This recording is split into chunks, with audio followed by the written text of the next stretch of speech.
Tomorrow marks the 50th anniversary of the first U.S. Open tennis tournament here in New York. The main stadium at the Flushing Queens facility is named for the first winner of the tournament, African-American tennis champion Arthur Ashe. But while players like the Williams sisters and Sloane Stephens have dominated American women's tennis for the last 20 years, American men have not fared nearly as well. It's been 15 years since Andy Roddick played in the U.S. Open Finals, the last Grand Slam championship won by an American male.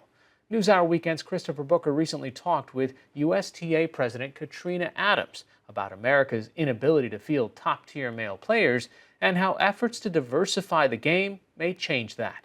This story is part of our ongoing series about poverty and opportunity in America, Chasing the Dream. There we go. Would you be able to snap it? I'm not good at selfies. Even though it's been nearly 20 years since Katrina Adams last played professionally, fans still clamor to have their picture taken with her. As the first former professional player to serve as chairman of the board and president of the U.S. Tennis Association and chair of the U.S. Open, Adams has one of the broadest resumes in tennis. From her earliest days learning to play in Chicago to her 12 years on the WTA Tour, she's lived and breathed the game for most of her life. The U.S. Open, come on, man, this is New York. It's live, it's happening, it's showtime. But when Katrina Adams started playing tennis in 1975, it was Arthur Ashe who everyone wanted a picture of. 7 years after his 1968 U.S. Open win had blown open the doors of U.S. tennis for African-American men, Ashe was a sensation. It meant a lot to see him playing the sport that I just picked up. But you go back to 1968 and you look at what was happening in America. From a civil rights perspective, from a humanitarian perspective. And then you see Arthur Ashe win and raise that trophy. You know, there's no greater moment in history, I think, for us in tennis than that, because it really started to transcend and transform how tennis was viewed in America. Ashe's additional Grand Slam wins in Australia in 1970 and Wimbledon in 1975 established him as one of the world's greatest. But his triumphs stand as the last time an American male player of color has won those events. Michael Chang won the French Open in 1989, the last time a non-white American man has won a Grand Slam singles final. In 1996, he was the last American male person of color to even appear in a Grand Slam final. American men have won 98 of the 364 Grand Slams played since 1924.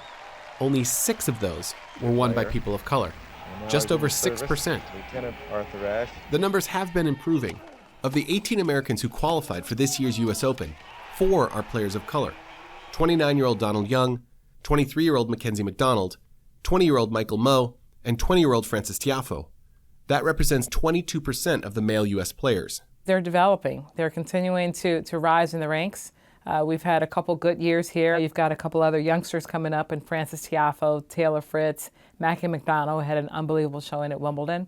So there are a lot of players that are in the pipeline that are coming up, and in time, they will be back at the top of the ranks.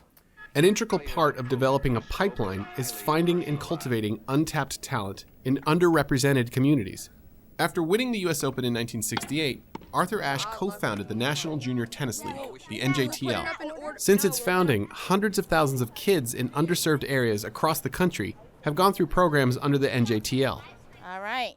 If I tap you, I want you to step forward to this line. The Junior Tennis Champion Center, the JTCC, has been providing free tennis lessons in Washington, D.C. and the surrounding area for nearly a decade. Some of you are going to be on this court, some of you are going to be over there. Can I have a high five? That was dope. Throughout the 8-week session, Coach Anessa Taylor and the other coaches are watching closely, looking for 1 or 2 kids who not only show ability, but seem particularly interested in tennis. What makes one kid stand out from the other at this level? It's almost that glow or that excitement to be here. Like, you can tell that one kid who's never picked up a racket before, but they're happy to have a racket in their hand, and they're eager to learn. When they're sitting there hugging their rackets, when they're sitting there in their ready position, when they're focused on the ball, I think that's when you really see that potential in that kid, because they're like, I can do this, I can focus, I love it. Let's try with this one. Of the roughly 400 children who participate in the clinics, about 30 will be offered scholarships to attend training sessions at JTCC's facility in College Park, Maryland. And those scholarships are key. For a handful of players, this can be the beginning of a tennis and education program with the JTCC that can last until they're 18. Many of them will go on to play in college and professionally. 13-year-old Robin Montgomery, who started in one of these programs, won a junior national title this year. And scholarships helped Frances Tiafoe train at the center since he was 8 years old. Now at age 20, he's ranked 42nd in the world. Younger players like Francis even, he's bringing up tennis in this community so more people are wanting to play. 19-year-old Justice Jones started at the JTCC when he was 5 years old. Now a sophomore in college, he plays for the University of Delaware. I definitely think my generation, and including me, we're a part of a change in the game because usually people like me, they just want to play basketball, football, and all those other sports, but I think we're pushing to play tennis now. But tennis can be an expensive journey if you want to play competitively. Our sport is very cheap to learn how to play. It's free for the most part. But once you develop and you start to get on a competitive track, it's not so cheap. The JTCC estimates that if a young person goes through their entire program, it comes with a price tag of nearly $300,000. There's the cost of coaching, cost of travel to tournaments, entry fees, equipment, trainers, all of which is paid for by the individual, not a team. Even though we have, hundreds of programs around the country, if your parents aren't in a position to even have the resources to find that program, it's not the first thought because they're saying, okay, you can make $100 million over here playing basketball or football or baseball. You might make $100,000 playing tennis. Now for women, it's the same, but the external factors are different. If you're a top-tier athletic woman, there are few professional leagues for you to play in. Certainly nothing as lucrative as tennis can be for the top players.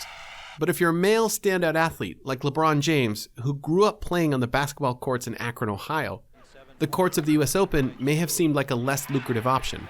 He's a phenomenal athlete. I think if he chose tennis and he wanted to be the next Arthur Ashe as an African-American Grand Slam champion, he probably would have been that. I would say and I would hope that a lot of things that we're putting in place now, it takes time for that seed to be watered and to start to grow and to strengthen. And we may be 5 to 10 years away from really seeing an influx of talent of color.